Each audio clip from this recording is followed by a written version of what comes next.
Hi, everybody. It's CC and JT from the CC JT Amateur Hour. Production values go to die, and we're here working with the Nevada Author Network. The Nevada Author Network is a collaboration between Two More Books LC and the Sierra Arts Foundation. The Sierra Arts Foundation is comprised of several fantastic writers and artists. The writers comprising the Sierra Arts literary community. And so what we're trying to do here on the Nevada Author Network is try to raise the visibility of these fantastic writers slash artists. And we've been so blessed to have a whole range of literary artists, from memoirs to prose to poetry. And I think we have actually our first ghostwriter, so we're looking forward to Yes. talking to that. And so we are so pleased and happy to welcome Peggy Rew. Peggy, welcome to the podcast. Thank you so much, and yay for ghostwriters Yeah. around Halloween. Yes, that's a good way to put it. I Yeah. didn't even make the Okay, connection. so tell our listeners, tell our watchers, tell us about Peggy Rew. Okay, I am a prolific wordsmith. Wrote for every magazine and newspaper in town except for News and Review, Reno News and Review, and I was told that was a good thing. When we had print material, and then when it all crashed, I was not sure what I was going to do. In 2015, I published my poetry and short stories called Sections of My Grapefruit. And I did that because my mentor, who used to be part of the writers group as well, she had helped me so much and I really wanted to get it out, and she had just passed away. So I got that done. I also had my coloring book about how you can learn how dogs communicate with their senses so that you can avoid an accidental bite.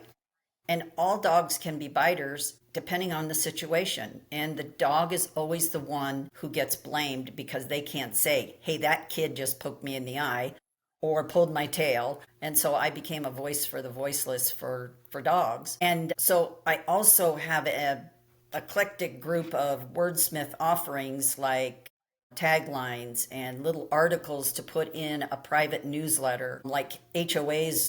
I was putting them in there for a while. I even write obituaries because it's a very tough time for people. It's very emotional and they need something written. And as a writer who had to beware of how many words they wrote, it's really good to have someone who can scale it down to just the basics and still show a little emotion. But the newspaper banks on you putting in as many words as you can because that's how they make their money. So it's really, for me, it's a delight to be able to say, I'm going to do this in 100 words or whatever they want. But so many obituaries are just, nobody reads them because they're like dissertations. So I do that. I will make flyers, I'll do invitations, I'll ghostwrite, which is how Cold Case Chaos came about. Last fall, I got a phone call from an old guy who used to be in our original writers group, Unnamed Writers, and he asked if I remembered him, and I hadn't seen him in probably close to 15 or 16 years. And so I did remember him.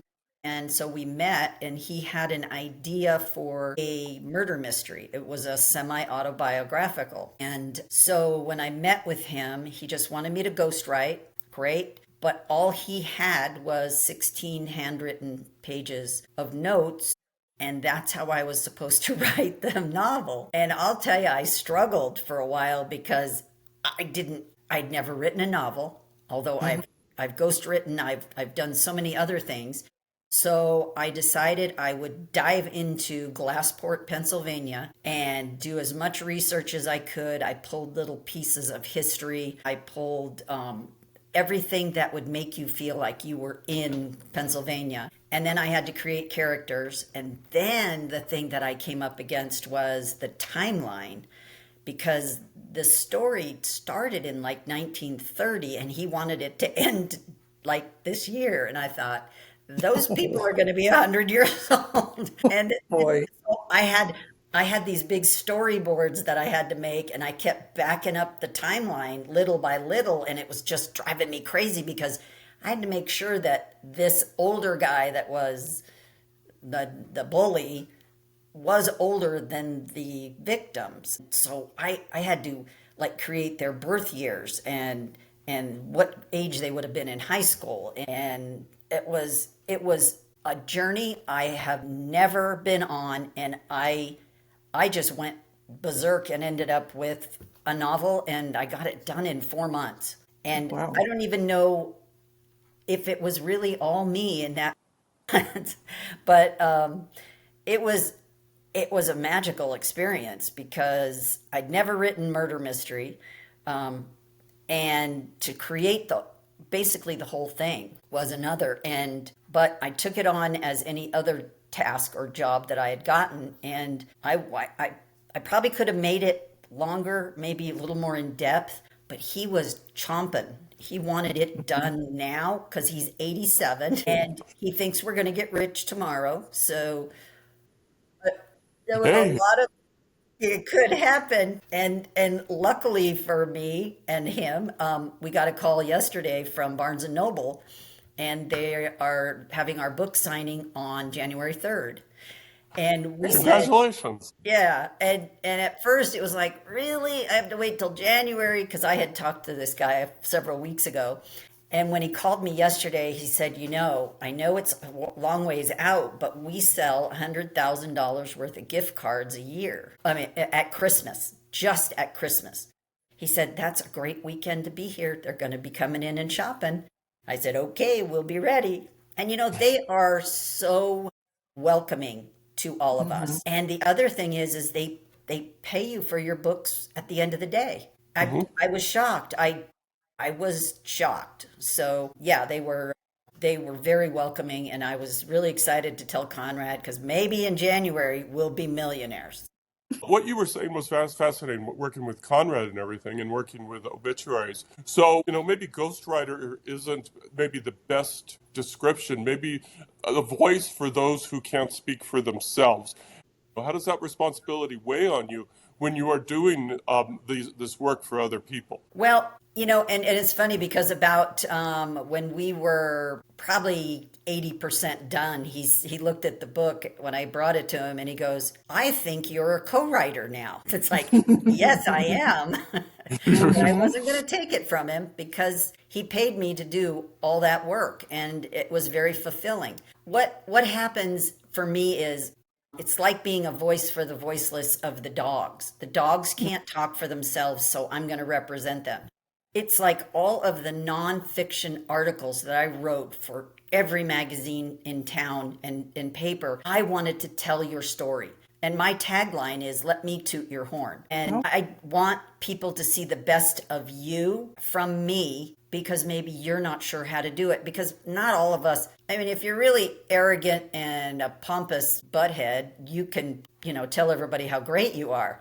But if it's a task like this, that you want to tell a story about something and you have the basics, but you need it expanded a little and make it a little fluffy and pretty, and maybe just the turns and twists that I did just shocked the heck out of me. But it also gave me a chance to use my wordsmith ability because I really feel that I have that gift to make you feel like you're in Glassport, Pennsylvania. And, I visited their Facebook page many times, Wikipedia. In fact, I ended up giving a donation to Wikipedia after a while because I was on it so much, just trying to find out this or that, or if this building was still there. And then I used descriptions in buildings that I knew were there in that era. Just, I wanted you to feel like I had transported you. It's like I said, like any article that I wrote, I wanted to take you to a place that you'd never been.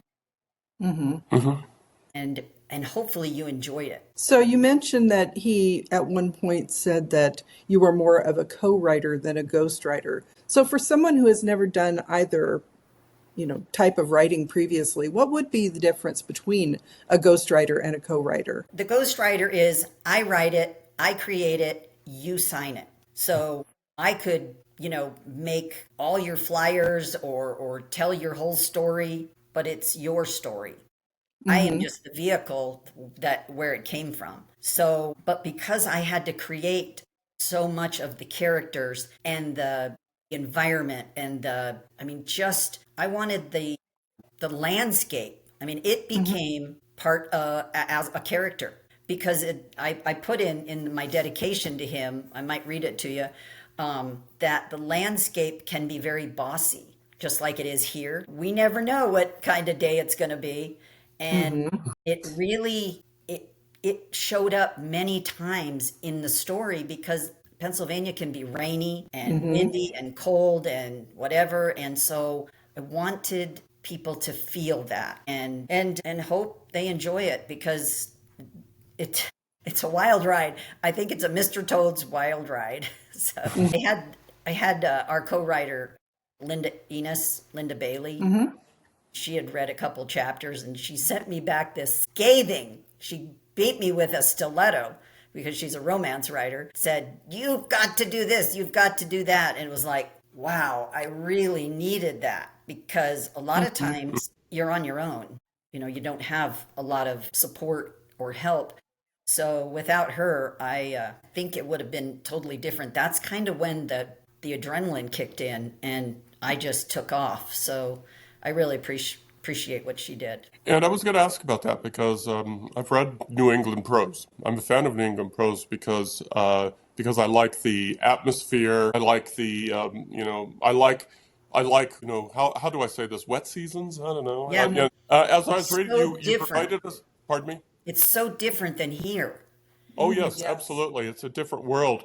Yeah. It's not in. I don't mean it's bad or bad or good. It's a different. But my question for you is, it is different from here. And you did your research, but I also picked up maybe some influences here. Who was your influence for writing New England prose? Did you have a specific author you were trying to emulate, or were you just or were you able to pull in all of your experience? Well, I'm actually a native New Yorker.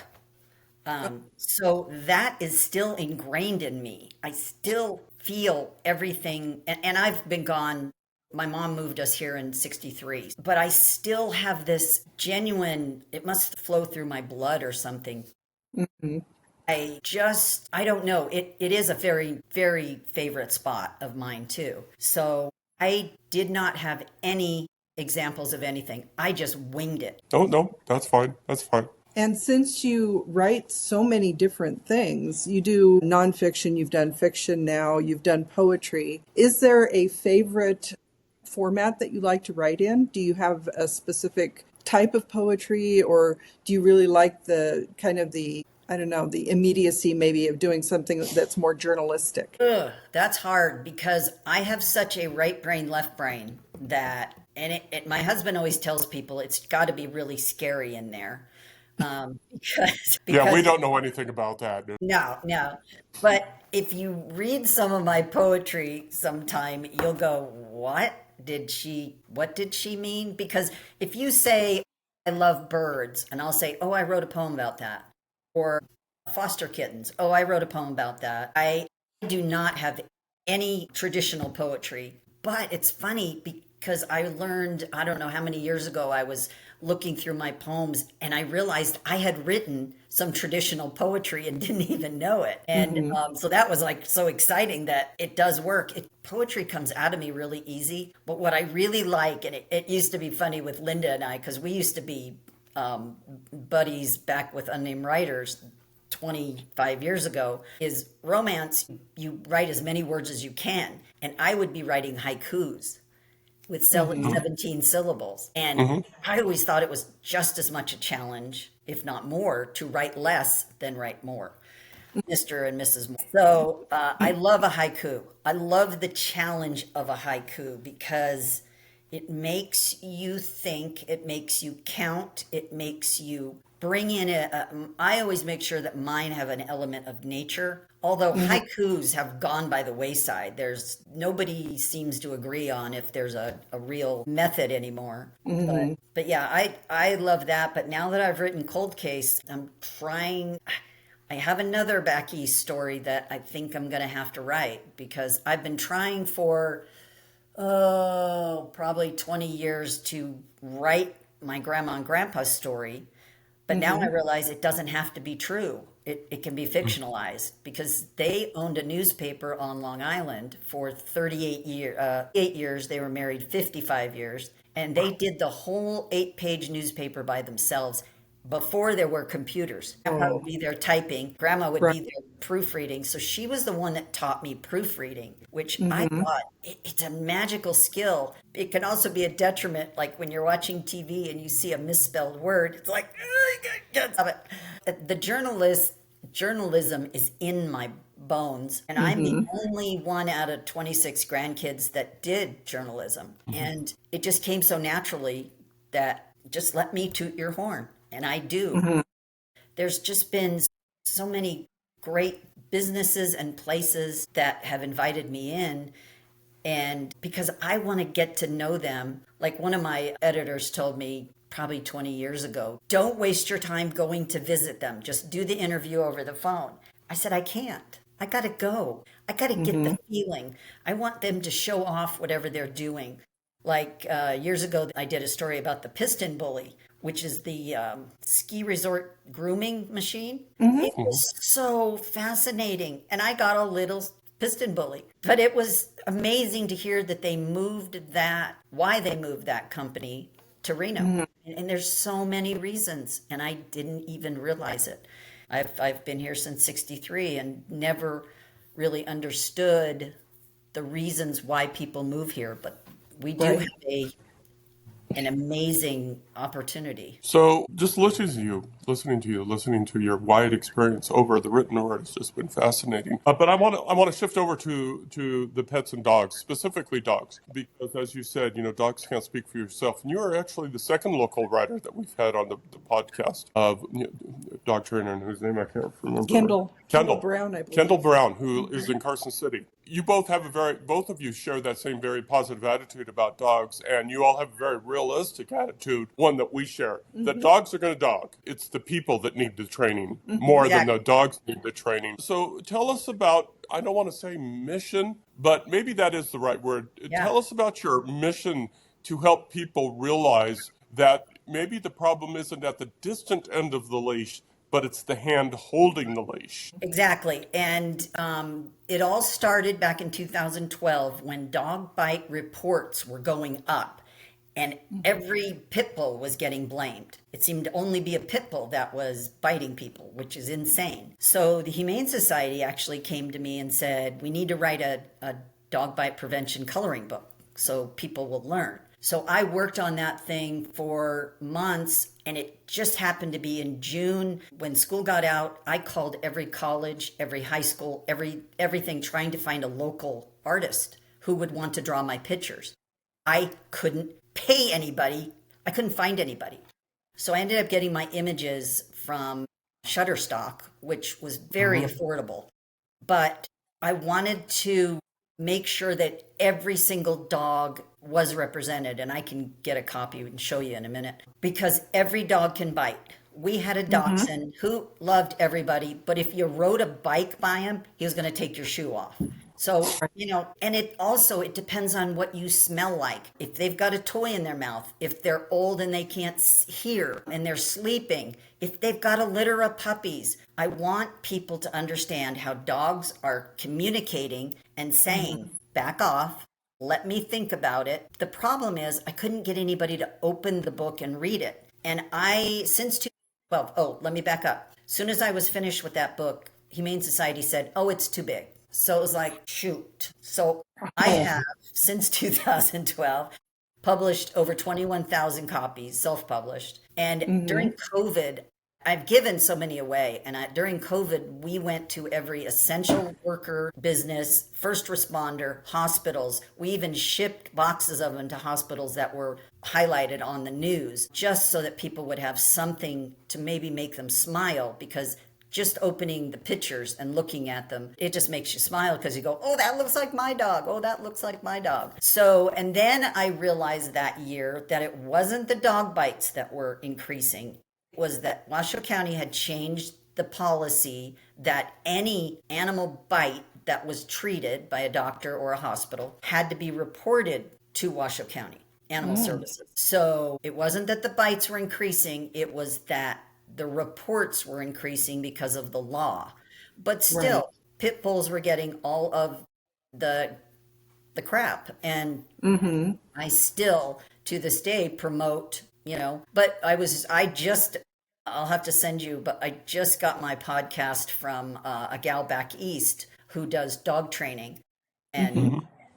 we had done a podcast, and she said, I think what's stopping people is the title dog bite prevention, because most people don't figure that will ever get. It will never happen to me. So she goes, Mm-hmm. think about it. And I worked on words. As a wordsmith, I wish I knew how many words I tried to put together that weren't already in Amazon, already used by a business, already used by a training facility.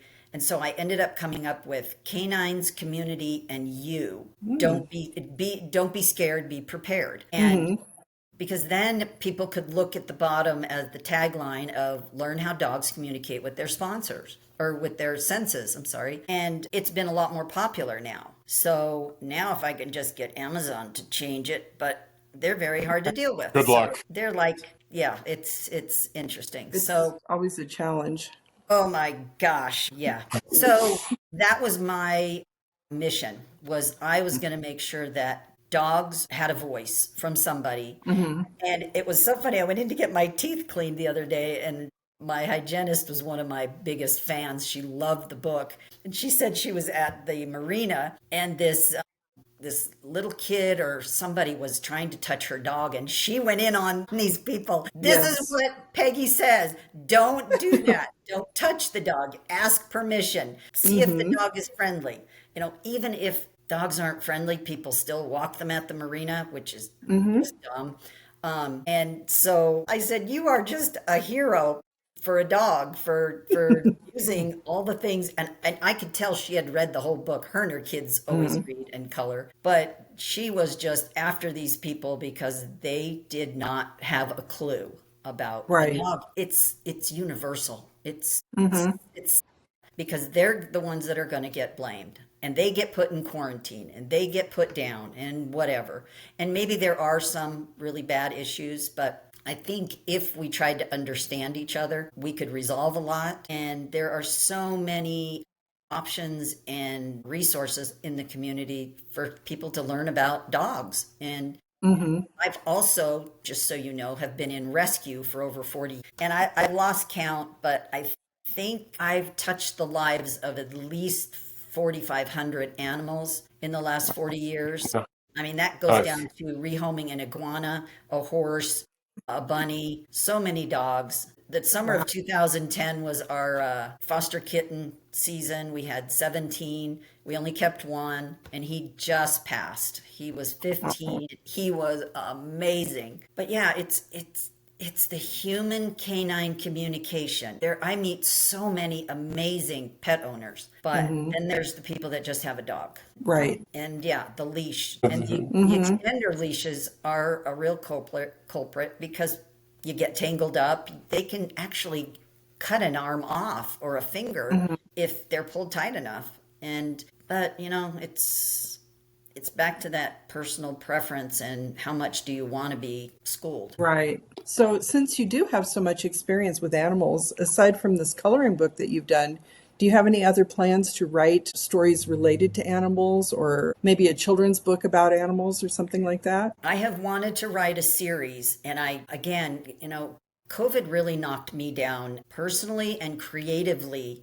I didn't get it, but it was my lifeline was cut, and it knocked my creativity out. It knocked. Mm-hmm. I mean, my creative mind was going berserk, but not on the good way. But I have had a series I've been wanting to write, and I just started it. It is pets who lived at lighthouses. Ooh. Because I read this book. I found a book at a gift shop up in Washington at my favorite lighthouse because of its name. It's called Cape Disappointment. And it's because they couldn't see it, so it was a little disappointing. Mm-hmm. But it was about these decade or even century old stories about animals that lived at lighthouses because people used to live there. Mm-hmm. So I wrote my first one, and now that Cold Case is done, I will probably get back to that. But as we age, the health part of things starts creeping in. And so I've had a few challenges and I have so much going on in my brain, but I appreciate you asking. But yeah, I haven't decided what the series will be called. But yeah, my first one that I've written is about alligator something in Florida. And it's not that they live there, but these dogs are on vacation with their parents. So yeah, I mean, there's the stories that I've read in this book are just hilarious with cows and chickens and dogs and cats.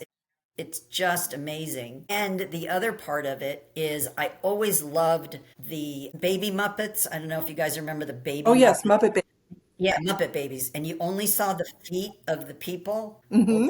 that's all you're going to see in any illustrations will be the feet, because I want the dogs Right. to be, the animals to be the focus. So I just have to get it done. Plus, the other thing is, again, trying to find illustrators. And Right. because I can't find pictures that will go with my story, I can't just buy them. They don't exist. So yeah, it's finding an illustrator in our group or anywhere. I did talk to a couple at the children's writers group, but we haven't connected for anything serious. So yeah, I've got that going. I've got my grandparents' story that I will disassociate to a point, but yeah, it's a series on that because they had an adventure. But what's Mm-hmm. interesting is my mom was the oldest of 10 kids back in New York, Wow.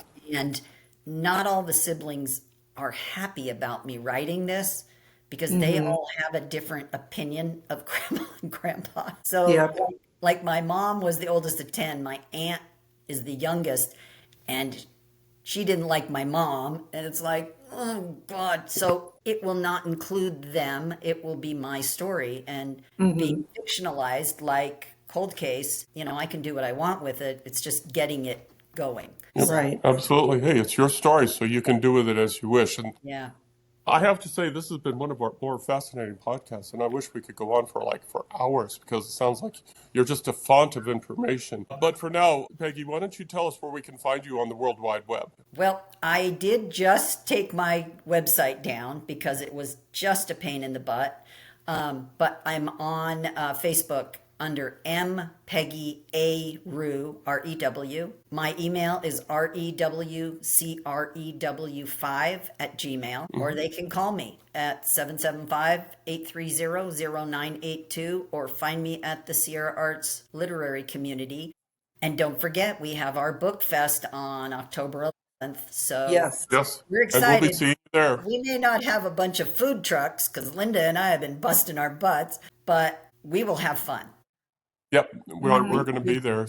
Yeah. This is gonna be fun. So yeah, I'm glad you put it. I'm glad you remembered to put in that plug because I keep forgetting to do I that. know. And it's coming up soon. It's coming So, up quick too. So anyway, thank you, Peggy. This has been great, and we hope that when you do whatever you get your next publication, you reach out to us so you can be on here again because we would love to have you. Okay. So Thank you thank so you. much. So this has been the Nevada Authors Network, again, which is a partnership between the Sierra Arts Foundation and the Sierra Arts Literary Community and twomoorebooks.com. Hey, two more. I remembered our company. What it is, it's an effort to raise the visibility of the fantastic artists that live in northern Nevada. We try to do a new post every Wednesday, and Peggy will be up there along with the other great northern Nevada writers. Thank you again, Peggy. You're have a welcome. great Thank you day. so much for highlighting me. No Thank you. problem. Everybody take care. Talk to you later.